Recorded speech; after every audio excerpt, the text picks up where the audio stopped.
Alam mo ba na bawat galaw, titig at salita ng isang tao ay may lihim na sinasabi? Sa loob ng ilang minuto, matututuhan mo kung paano basahin ang tunay na nararamdaman ng mga tao kahit hindi nila sinasabi. Ngayon, simulan natin ang journey sa likod ng mata at katawan ng tao at tuklasin ang psychology sa pagbasa ng tao na madalas ay hindi mo namamalayan. Bago tayo magsimula, kung gusto mo ng mga ganitong topic tungkol sa human psychology, emotions at behavior, huwag mong kalimutang mag-subscribe dito sa ating channel para lagi kang updated sa mga bagong kaalamang ibabahagi ko. 1. Paano basahin ang tunay na damdamin ng tao? Alam mo ba na bawat galaw, bawat titig at bawat simpleng salita ng isang tao ay may lihim na sinasabi?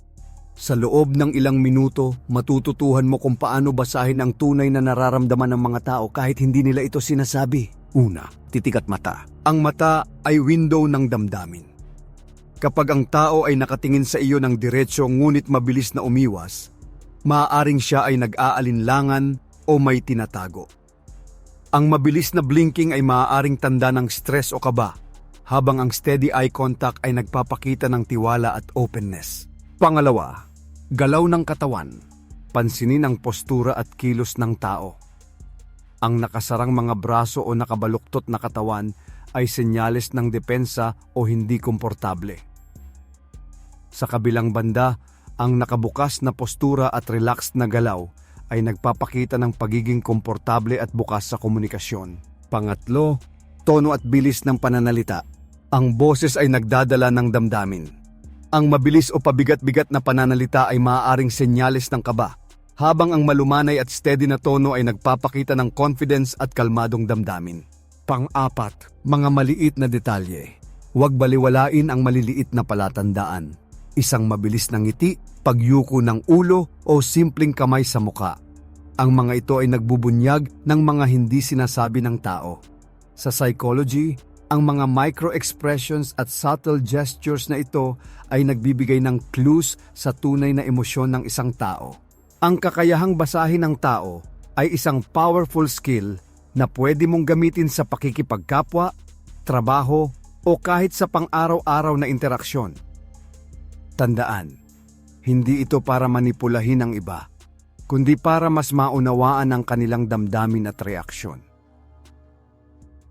2. Ang lihim sa likod ng mata, psychology ng pagbasa ng tao. Alam mo ba na ang mga mata ng tao ay may kakayahang magsabi ng mas maraming bagay kaysa sa kanilang mga salita?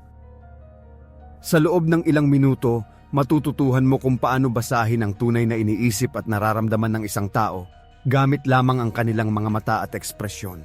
Una, direksyon ng tingin. Pansinin kung saan nakatingin ang isang tao.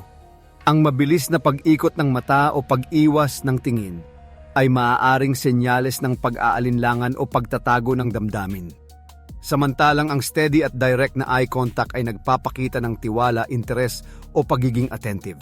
Pangalawa, pupil dilatation.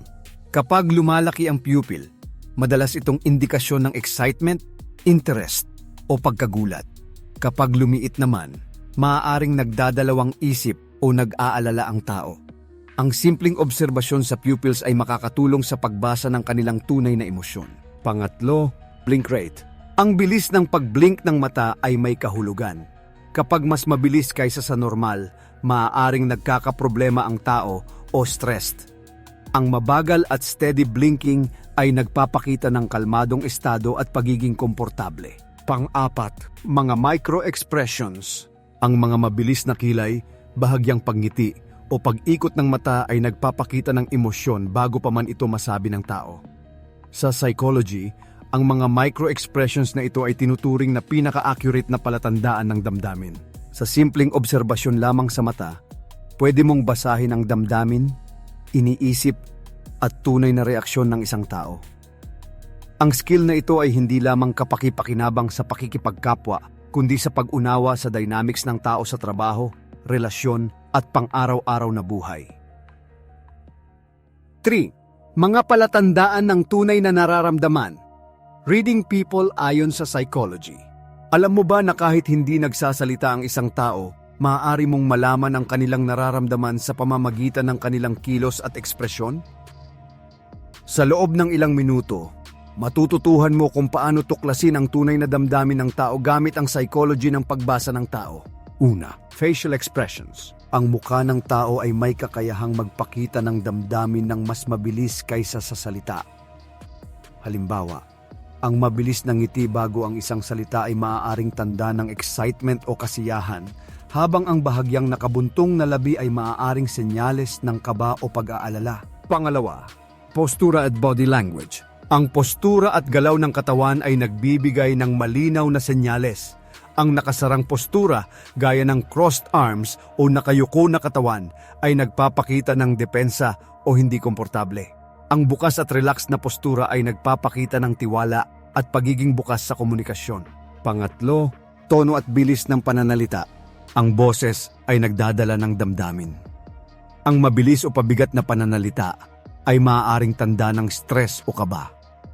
Ang steady at malinaw na tono ay nagpapakita ng confidence at kalmadong damdamin. Pang-apat, subtle gestures. Huwag baliwalain ang maliliit na galaw. Ang mabilis na pagkurot sa muka, pagyuko ng ulo, o paggalaw ng kamay ay nagbubunyag ng damdamin bago pa man ito masabi. Ang mga maliit na palatandaang ito ay mahalaga sa psychology ng pagbasa ng tao. Sa pamamagitan ng tamang obserbasyon sa mga palatandaang ito, maaari mong mas maunawaan ang tunay na nararamdaman ng isang tao. Ang skill na ito ay hindi para manipulahin ang iba, kundi para mas maunawaan at mapabuti ang pakikipag-ugnayan sa kanila. 4. Hindi lang, basta hula, paano makita ang kaisipan ng iba. Alam mo ba na maaari mong malaman ang iniisip ng isang tao nang hindi nila ito sinasabi? Sa loob ng ilang minuto, matututuhan mo kung paano basahin ang kaisipan ng iba gamit ang una, pag-obserba sa katawan at muka. Pansinin ang posture, galaw at facial expressions ng tao. Ang maliit na pagbabago sa kilay, ngiti o galaw ng kamay ay maaaring magbunyag ng kanilang iniisip bago pa man sila magsalita. Pangalawa, consistency ng salita at galaw. Kapag may discrepancy sa sinasabi at kilos ng tao, kadalasan ay may tinatago o iniisip silang hindi nila sinasabi. Halimbawa, nagsasabi silang komportable ngunit nakayuko ang katawan at baluktot ang mga braso, maaaring hindi sila ganap na relaxed. Pangatlo, tone at pausing. Ang paraan ng pagsasalita ay malaking clue sa iniisip ng tao. Ang biglang pag-pause o pagbabago sa tono ng boses ay maaaring senyales ng pag-iisip ng mabigat o importanteng bagay. Pang-apat, small details. Huwag baliwalain ang maliliit na galaw. Ang mabilis na sulyap sa gilid, pagyuko ng ulo o bahagyang pagkikirot sa mukha ay nagbibigay ng insight sa kanilang iniisip. Sa psychology, ito ay tinatawag na micro-cues at nagbibigay ng accurate na clues sa kaisipan ng tao. Sa pamamagitan ng tamang obserbasyon, maaari mong makita ang kaisipan ng iba at mas maunawaan ang kanilang nararamdaman at intensyon. Ang skill na ito ay kapaki-pakinabang sa personal at professional na buhay at sa pakikipag-ugnayan sa ibang tao. 5. Ang sining ng pagbasa ng katauhan. Psychological insights. Alam mo ba na ang bawat kilos, salita, at ekspresyon ng tao ay may mas malalim na kahulugan kaysa sa nakikita mo? Sa loob ng ilang minuto, matututuhan mo ang sining ng pagbasa ng katauhan gamit ang psychology at mga insight na makakatulong sa pag-unawa sa damdamin at iniisip ng ibang tao. Una, obserbasyon ng facial expressions. Ang mukha ng tao ay nagbibigay ng maraming clue. Ang bahagyang ngiti, mabilis na kilay, o pag-ikot ng mata ay maaaring magpahiwatig ng nararamdaman na hindi sinasabi. Ang mga subtle na palatandaang ito ay mahalaga sa pag-unawa sa tunay na emosyon. Pangalawa, body language at postura. Ang galaw at postura ng katawan ay nagpapakita ng inner state ng tao. Ang nakasarang postura gaya ng crossed arms ay nagpapakita ng depensa o hindi pagiging komportable. Ang relaxed at bukas na postura ay tanda ng tiwala at pagiging bukas sa komunikasyon. Pangatlo, tono at pattern ng pananalita. Ang boses at paraan ng pagsasalita ay nagdadala ng emosyonal na impormasyon. Ang mabilis o pabigat na pananalita ay maaaring senyales ng stress o kaba. Ang steady at malinaw na tono ay nagpapakita ng confidence at kalmadong damdamin. Pang-apat, micro-expressions at maliit na detalye.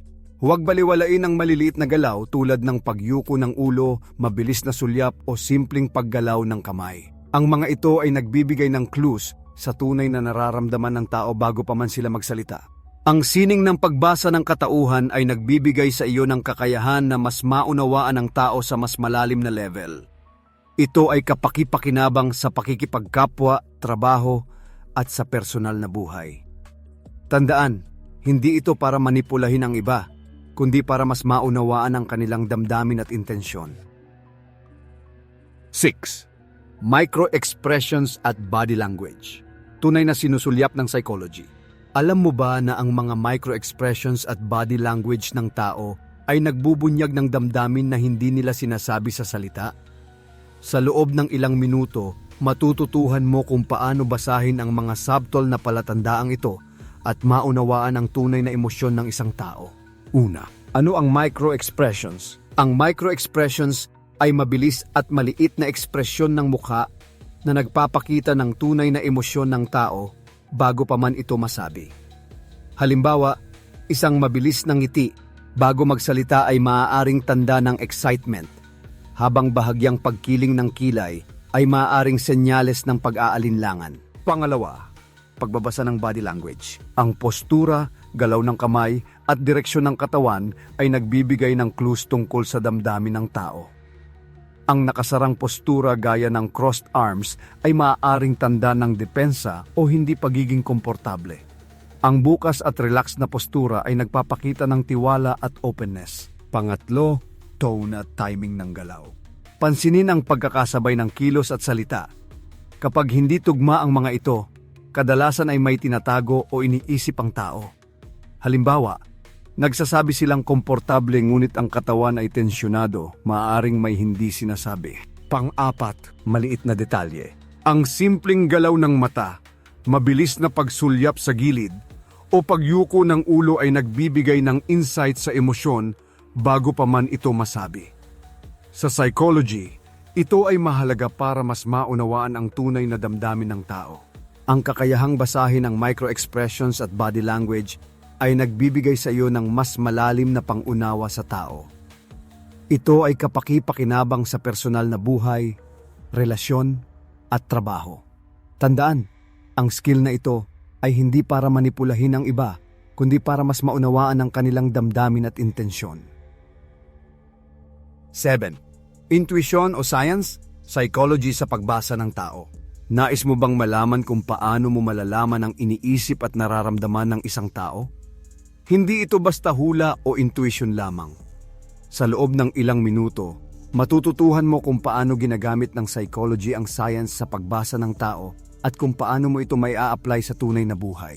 Una, micro-expressions at emosyon. Ang mabilis na ekspresyon ng mukha o micro-expressions ay isang scientific way upang malaman ang tunay na damdamin ng tao. Ang mga ito ay nangyayari sa loob ng fraksyon ng segundo at kadalasan ay hindi sinasadya, kaya mas tapat sa kanilang nararamdaman. Pangalawa, body language at galaw. Ang kilos ng katawan ay nagpapakita ng estado ng damdamin. Ang nakasarang postura gaya ng crossed arms o nakayukong katawan ay maaaring senyales ng depensa o hindi pagiging komportable. Ang relaxed at bukas na postura ay nagpapakita ng openness at tiwala. Pangatlo, tone at pattern ng pananalita. Ang paraan ng pagsasalita ay nagbibigay ng clues sa emosyon at iniisip ng tao. Ang biglang pagbabago sa tono o ritmo ng boses ay maaaring tanda ng stress, pag-aalinlangan o excitement. Pang-apat, intuition at analytical observation. Minsan, ang intuition mo ay tama dahil subconscious mong napapansin ang mga subtle cues. Sa psychology, tinutulungan ka ng systematic observation na mas ma-validate ang iyong intuition at maunawaan ang tao ng mas maayos. Ang pagbasa ng tao ay kombinasyon ng intuition at science. Sa pamamagitan ng tamang obserbasyon at psychological techniques, mas maiintindihan mo ang damdamin at iniisip ng ibang tao. Ang skill na ito ay kapaki-pakinabang sa trabaho, relasyon at pakikipag-ugnayan sa pang-araw-araw na buhay. 8. Lihim ng mga salita at galaw, reading people techniques. Alam mo ba na ang bawat salita at galaw ng isang tao ay may lihim na sinasabi tungkol sa kanilang nararamdaman at iniisip? Sa loob ng ilang minuto, matututuhan mo ang mga psychological techniques para basahin ang tao ng mas malinaw at tama. Una, pansin sa salita. Pansinin ang mga salita na ginagamit ng tao. Ang mga repetitive phrases, hesitation, o pagbabago sa tono ng boses ay maaaring senyales ng pag-aalinlangan o pagtatago ng damdamin. Ang mga malilinaw at diretso na salita ay nagpapakita ng openness at confidence. Pangalawa, galaw ng katawan. Ang body language ay nagbibigay ng clues sa emosyon. Ang crossed arms, baluktot na postura, o paglayo ng katawan ay maaaring senyales ng depensa o discomfort. Ang relaxed at bukas na galaw ay nagpapakita ng pagiging komportable at tiwala. Pangatlo, pagsabay ng salita at galaw. Kapag tugma ang sinasabi at galaw ng tao, mas maaasahan ang kanilang intensyon at damdamin. Kapag hindi tugma, tulad ng nakangiti ngunit tensyonado ang katawan, kadalasan may tinatago o iniisip ang tao. Pang-apat, maliit na detalye. Huwag baliwalain ang subtle cues tulad ng pagyuko ng ulo, mabilis na sulyap sa gilid o galaw ng kamay. Ang mga ito ay nagbibigay ng insight sa damdamin at iniisip bago pa man masabi ng tao. Ang pag-unawa sa mga lihim ng salita at galaw ng tao ay isang mahalagang skill sa pakikipag-ugnayan sa iba. Sa pamamagitan ng psychological techniques, mas maunawaan mo ang tunay na damdamin at intensyon ng tao. 9. Ano ang ipinapakita ng katawan at muka? Psychological clues. Alam mo ba na ang katawan at mukha ng tao ay nagbubunyag ng mas maraming bagay kaysa sa kanilang mga salita? Sa loob ng ilang minuto, matututuhan mo kung paano basahin ang mga psychological clues na makakatulong sa pag-unawa sa tunay na damdamin at iniisip ng tao. Una, facial expressions. Ang mukha ay nagbibigay ng clues sa damdamin ng tao. Ang bahagyang ngiti, pag-ikot ng mata, o kilay na bahagyang nakataas ay nagbubunyag ng emosyon bago pa man ito masabi. Ang micro-expressions ay nagbibigay ng tumpak na insight sa tunay na nararamdaman. Pangalawa, body language. Ang postura at galaw ng katawan ay nagsasabi rin ng damdamin. Ang nakasarang postura gaya ng crossed arms o baluktot na katawan ay maaaring senyales ng depensa o hindi pagiging komportable. Ang bukas at relaxed na galaw ay nagpapakita ng pagiging komportable at tiwala. Pangatlo, pagkakatugma ng muka at katawan. Kapag tugma ang facial expressions at body language, mas malinaw ang intensyon at damdamin ng tao. Kapag hindi tugma, tulad ng nakangiti ngunit tensyonado ang katawan, kadalasan ay may tinatago o iniisip ang tao. Pang-apat, maliit na detalye. Huwag baliwalain ang subtle cues tulad ng mabilis na sulyap, pagyuko ng ulo o galaw ng kamay. Sa psychology, ito ay nagbibigay ng insight sa damdamin bago pa man masabi ng tao ang kanilang saloobin. Ang kakayahang basahin ang mukha at katawan ng tao ay nagbibigay sa iyo ng mas malalim na pag-unawa sa kanilang emosyon at iniisip. Ang skill na ito ay kapaki-pakinabang sa trabaho, relasyon at pang-araw-araw na pakikipag-ugnayan. 10. Basahin ang isip, basahin ang puso. Psychology ng pagkilala sa tao. Alam mo ba na pwede mong basahin hindi lang ang iniisip kundi pati ang nararamdaman ng isang tao? Sa loob ng ilang minuto matututuhan mo kung paano gamitin ang psychology para makilala ang tao sa mas malalim na paraan at maintindihan ang kanilang isip at puso. Una, pag-obserba sa facial expressions. Ang mukha ng tao ay nagpapakita ng damdamin at iniisip bago pa man ito masabi. Ang micro-expressions tulad ng mabilis na ngiti, kilay na bahagyang nakataas, o pag-ikot ng mata ay nagbibigay ng clue sa kanilang tunay na emosyon.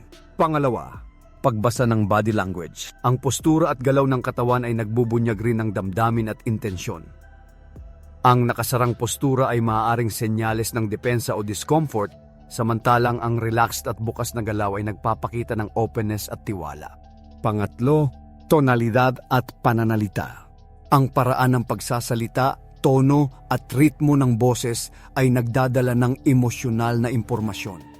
Ang biglang pagbabago sa tono o pabigat na pananalita ay maaaring senyales ng stress, kaba o excitement.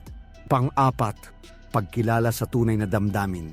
Pagsamahin ng lahat ng nakikita mo mukha, katawan, salita at tono ng boses para maunawaan ang isip at puso ng tao.